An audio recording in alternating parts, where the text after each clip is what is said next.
माझे सर्व शेतकरी मायबाप, प्रथमतः तुमच्या समोर मी नतमस्तक होते. माझ्या देशातले शेतकरी अडचणीत असताना उष्माघाताच्या मुळे अनेक जणांचा मृत्यू होत असताना या पार्श्वभूमीवर तुम्ही गेले 6 दिवस इकडे उपोषणावर बसला आहात, ही आपल्या महाराष्ट्राला काळीमा फासणारी गोष्ट आहे.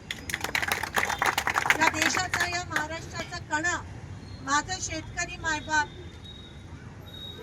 काही पाणी न पिता, काही अन्नाचा एक त्या ठिकाणी काही न खाता इथे बसलाय आणि सरकारला ह्याचा अजिबात जाणीव नाहीये ह्याची, त्या गोष्टीचा मी निषेध करते.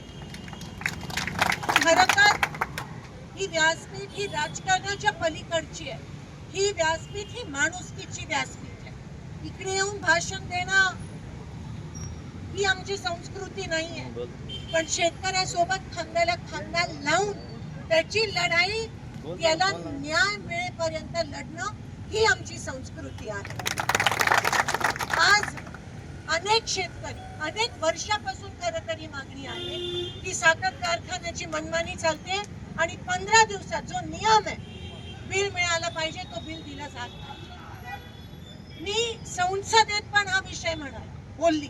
मला बरेच लोक म्हणाले की संसदेतला विषय, मी म्हणाली संसद, दिल्ली सरकारने ठरवलं, केंद्र सरकारने ठरवलं आणि नियम काढला तर ह्यांना बळजबरी द्यावंच लागेल 15 दिवसात, आणि म्हणून मी तो विषय संसदेत मांडलेला.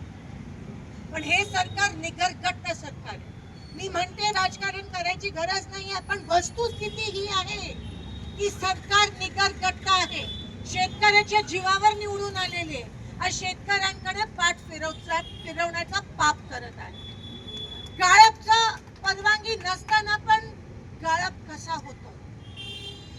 आता माझे दादा म्हणाले या ठिकाणी तुमचे अधिकारी जाऊन पाहणी करतात आणि मग तुम्ही आता म्हणता की गाळपची परवानगीच नाहीये.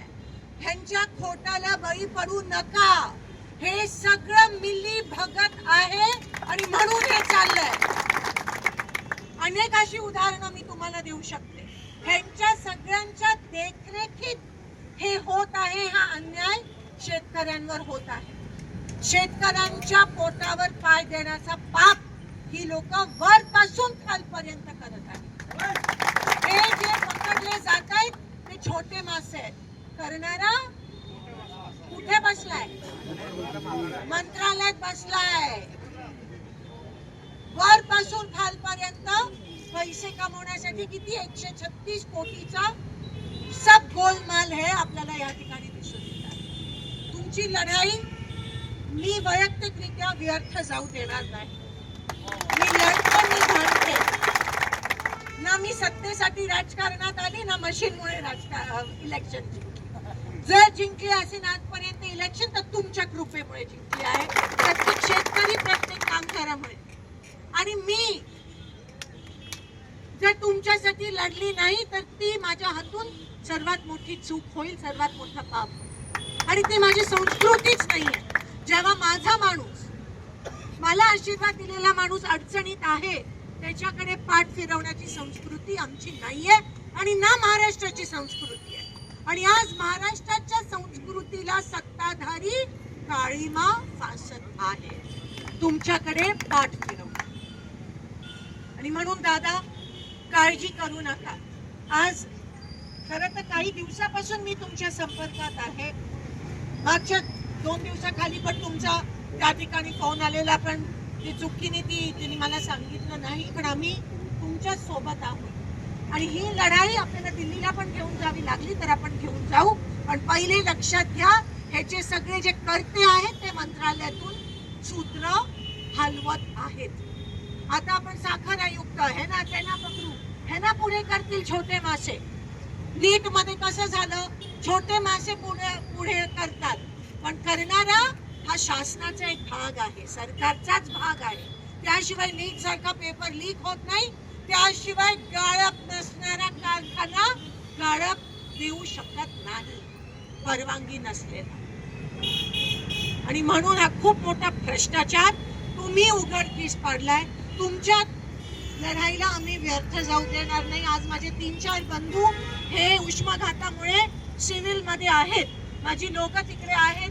मी पण थोड्या वेळात तिथे जाते. त्यांना काही होऊ देणार नाही, कारण का त्यांच्या मागे तुमची हिंमत आहे, तुमची ताकद आहे. आपण सगळे आहोत, त्यांना काही होणार नाही. पण ही लढाई आपली खूप, हा एक प्रकारचा उद्रेक तुमच्यामधून दिसून येतो, एक प्रकारचा त्या ठिकाणी क्रांती तुमच्यातून दिसून येते.